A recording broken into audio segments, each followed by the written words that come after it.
Hello guys, welcome back on फॉर्मा educational hub. तो previous lecture के अंदर हम लोगों ने कुछ थ्योरम पढ़ी थी इससे रिलेटेड, सेंट्रल फोर्स से, केंद्रीय बल से रिलेटेड। अभी नेक्स्ट कुछ और पढ़ रहे हैं हम लोग। तो अभी देखो नेक्स्ट स्टेटमेंट जो है हम लोग प्रूव करेंगे कुछ, और वो प्रूव ये है कि सेंट्रल फोर्सेस के लिए जो होता है एक एरियल वेलोसिटी होता है, एक क्षेत्रीय वेग होता है। क्षेत्रीय वेग के बारे में बात कर रहा हूँ, तो लिखो केंद्रीय बलों के अधीन गति करते हुए, केंद्रीय बलों के अधीन गति करते हुए कणों का क्षेत्रीय वेग नियत होता है। केंद्रीय बलों के अंतर्गत गति करते हुए कणों का क्षेत्रीय वेग नियत होता है तथा इसका मान J/2m होता है, तथा इसका मान J/2m होता है। The aerial velocity is constant. The aerial velocity is constant in the motion. The aerial velocity is constant in the motion under central forces. In the motion under central forces. In the motion under central forces. In the motion under central forces. And the value of aerial velocity, when the value of aerial velocity is J/2m, and the value of the aerial velocity is J/2m। ठीक है, अब देखो ये prove करना है हमारे को। तो ये स्टेटमेंट है, इसको सिद्ध करना है, इसको प्रूव करना है। तो चलो प्रूफ की बात करते हैं।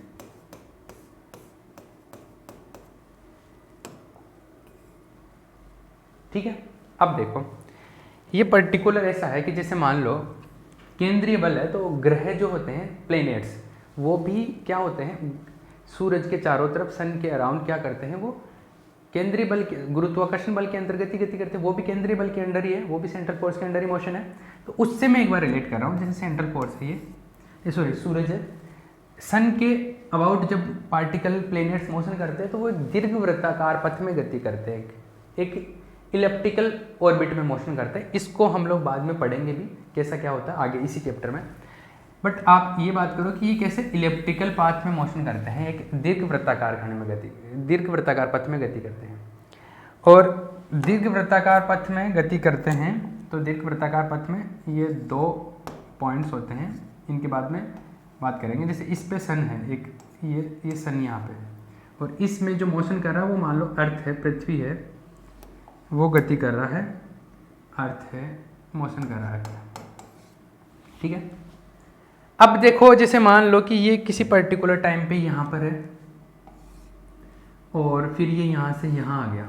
ठीक है, ये यहाँ से यहाँ आ गया, तो मान लो ये इसका जो त्रिज्या है यहाँ पे r है, ये थोड़ा r से थोड़ा सा चेंज होगा, लेकिन मैं इसको भी ऑलमोस्ट r ही मान लेता हूँ।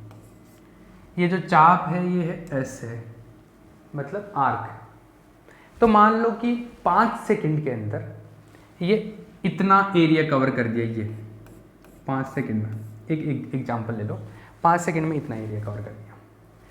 तो यहाँ पर सेकंड एरिया कितना कवर हुआ, प्रति सेकंड एरिया कितना कवर हुआ। मान लो प्रति सेकंड एरिया जो 5 सेकंड में ये टोटल एरिया कवर हो गया, तो यहाँ से यहाँ पहुँच गया, तो इतना एरिया कवर हो गया। तो एक सेकंड में पर सेकंड कितना एरिया कवर हुआ, पर सेकंड जितना एरिया कवर होता है उसको बोलते हैं क्षेत्रीय वेग। मतलब प्रति सेकंड कितना क्षेत्रफल कवर करता है, प्रति सेकंड कितना क्षेत्रफल कवर करने का मतलब एक उसको प्रसर्पित बोलते हैं इसको हिंदी में, कि प्रति सेकंड कितना क्षेत्रफल प्रसर्पित करता है, एरिया कवर करता है। तो यहाँ पर कोई एरिया होगा पर सेकंड यहाँ पे, तो उसका जो वेग होगा वो क्षेत्रीय वेग हो गया। मतलब प्रति सेकंड जितना एरिया कवर करेगा उसको बोलते हैं क्षेत्रीय वेग, एरियल वेलोसिटी। अब मान लो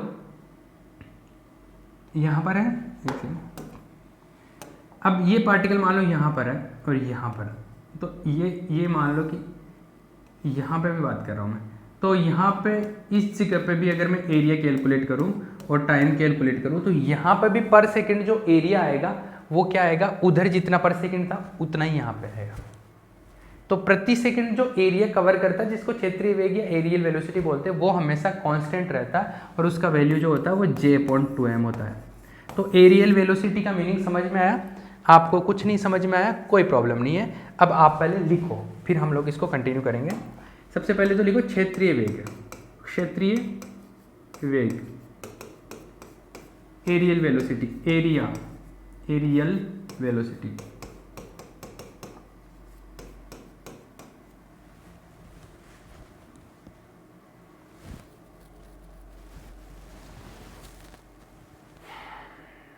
किसी कण द्वारा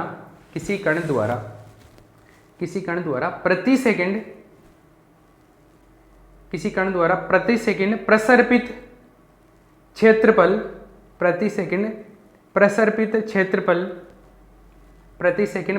क्षेत्रफल, प्रसर्पित का मतलब कवर करना, कितना कवर कर रहा है, कितना ढक रहा है। प्रसर्पित क्षेत्रफल प्रति सेकंड, प्रसर्पित क्षेत्रफल क्षेत्रीय वेग कहलाता है।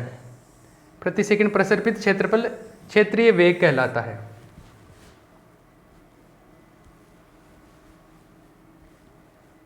The area covered per second, the area covered in unit time, ऐसे लिखो, the area covered in unit time, the area covered in unit time by a particle, the area covered in unit time by a particle is called aerial velocity,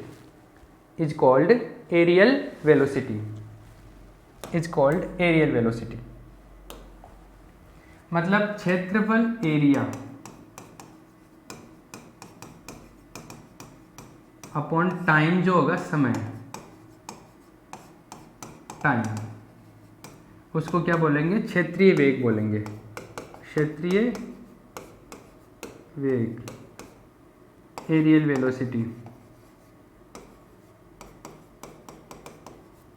areal velocity. अब देखो ऐसा है, इसको areal velocity को हम लोग जो है, एरियल वेलोसिटी को, क्षेत्रीय वेग को एरियल वेलोसिटी,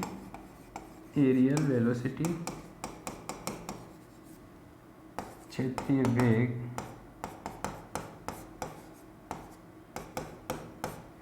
ये जो है इसको a अपॉन टी लिखते हैं ना जैसे, तो इसको ऐसे लिखते हैं dA/dt। ये थोड़ा बेहतर तरीके से dA/dt, वैसे a अपॉन टी होता है पर इसको हम लोग dA/dt लिखते हैं क्योंकि फंक्शन की फॉर्म में रहता है उसमें में। तो एरियल वेलोसिटी क्या होगा, dA/dt। अब हमारे को एरियल वेलोसिटी जो है dA/dt ये कांस्टेंट है, यही तो प्रूव करना है, और इसका वैल्यू J/2m के बराबर है। ठीक है, ये है। अब समझना, अब अगर मैं यहाँ पे थोड़ी सी कैलकुलेशन की बात करूँ, इस जगह पे आप ये डायग्राम छाप सकते हो, कोई प्रॉब्लम नहीं है। हाँ, अभी मैं यहाँ पे थोड़ी सी बात करूँ एरिया, तो एक तरीके से ये मैं थोड़ी सी दूर के लिए बात करूँ तो ये एक त्रिज्यखंड जैसा हो गया ना। त्रिज्यखंड मतलब दो रेडियस से मिलकर, ये जो बीच में दो रेडियस और आर्क से मिलकर जो ये एरिया बना हुआ है, एक त्रिज्यखंड बोलते हैं इसको। इंग्लिश में क्या बोलते हैं आई डोंट नो, बट जो भी है, ये जो पार्ट है इसका अगर एरिया कैलकुलेट करना हो तो इसका एरिया देखो,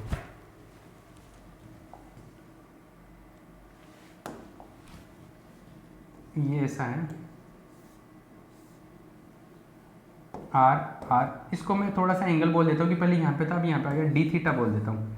ये चाप है एस है, ये आर्क है एस, ठीक है, ये डी थीटा। वैसे मैं सही बताऊँ तो ये आर और ये आर दोनों बराबर नहीं होते हैं, इक्वल नहीं होता एग्जैक्टली, लेकिन फिर थोड़ा सा, अभी तो क्या इसमें तो बहुत डिस्टेंस दिखा रहा है, लेकिन जब हम कैलकुलेशन करते हैं तो बहुत नज़दीक लेते हैं, तो ऑलमोस्ट इक्वल ही होते हैं, तो आर बराबर ले लेते हैं, और जो एंगल होता है ये डी थीटा हो गया। ठीक है, क्लियर है ना। तो देखो इसको मैं ऐसे बोल लेता हूँ ओ ए बी, तो ज्यामिति ओ ए बी का क्षेत्रफल बात कर रहा हूँ, एरिया ऑफ ज्योमेट्री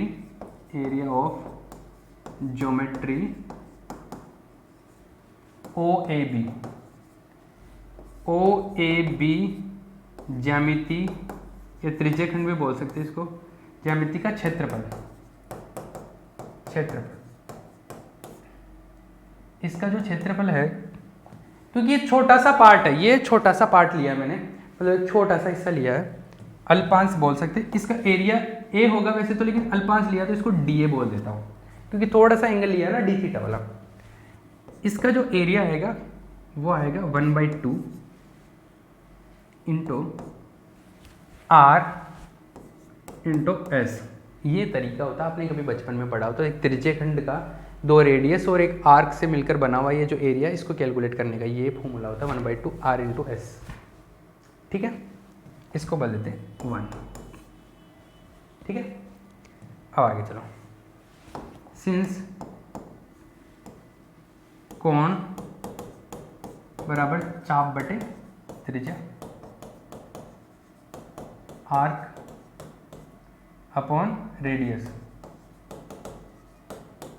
ये है एंगल। तो एंगल तो डी थीटा एंगल ले लिया मैंने, चाप है आर्क एस, रेडियस है आर, तो एस जो है वो हो गया आर इंटू डी थीटा। ये इक्वेशन नंबर 2 हो गया। इक्वेशन नंबर 1 में इक्वेशन नंबर 2 से वैल्यू लिख रहा हूं मैं एस का,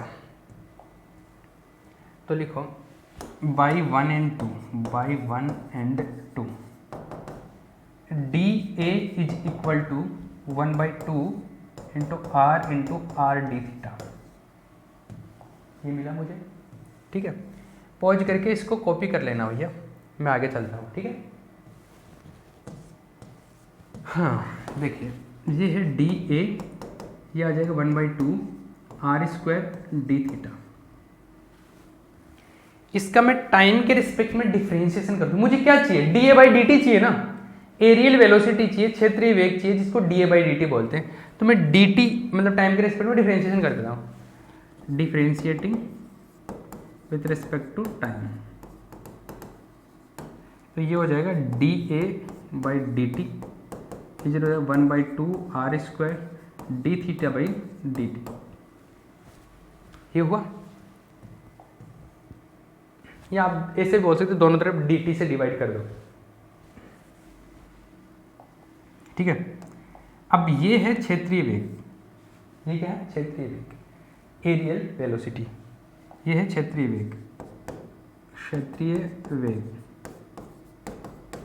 एरियल वेलोसिटी आ गया। ये तो यही तो था, हमने डेफिनेशन से भी कैलकुलेट किया था एरियल वेलोसिटी। इसका वैल्यू क्या है 1/2 आर स्क्वायर। और D theta by d T क्या होता है, ओमेगा होता है। हमने पढ़ा था पहले लेक्चर में, बताया था मैंने, ये होता है ओमेगा। ठीक है, अब रुको देखो, हम लोगों को तो प्रूव ये करना है कि ये आना चाहिए J/2m। इसका मतलब है सबको मेरे को J टाइप में बनाना है, J में लेके जाना है। तो देखो सिंस J जो होता है वो होता है I इंटू ओमेगा। अगर आपने पढ़ा हो तो I इंटू ओमेगा होता है। मतलब मैंने फर्स्ट लेक्चर में बताया ना कि एंगुलर जो मोमेंटम होता है, कोणीय संवेग, जो J I इंटू ओमेगा के बराबर होता है। ओमेगा जो है वो आएगा J/I, और I जो होता है वो mr स्क्वायर होता है। J/I होता है mr स्क्वायर। तो ये इक्वेशन नंबर 3 कर दो इसको, ये सॉरी ये इसको 3 करो, ये 3 है, ये 4 है। तो देखो ओमेगा का वैल्यू J/mr स्क्वायर आ गया। तो 3 and 4 से बाई 3 and 4 बाई 3 and 4 क्षेत्रीय वेग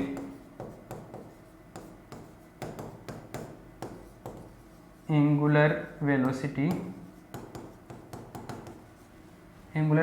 आएगा 1/2 आर स्क्वायर, और ओमेगा का वैल्यू है J/mr स्क्वायर।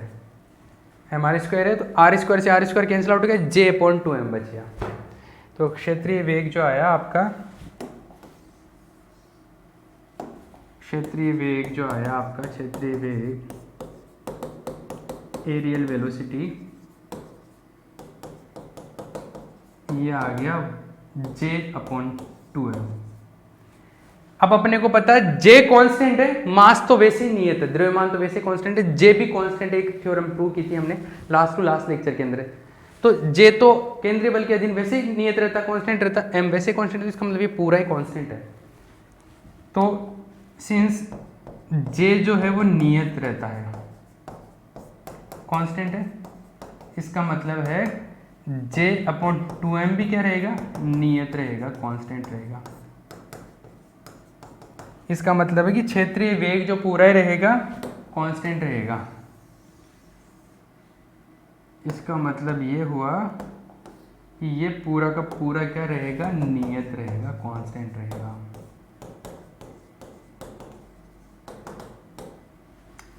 ये रहेगा भाई ये कांस्टेंट।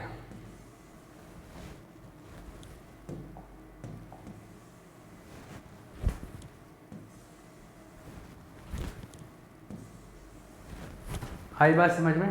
ये क्या रहेगा, क्षेत्रीय वेग एरियल वेलोसिटी रहेगा कांस्टेंट और इसका वैल्यू आएगा J/2m। तो इसका वैल्यू क्या आ गया मेरे पास में, J/2m के बराबर आ गया। ये है।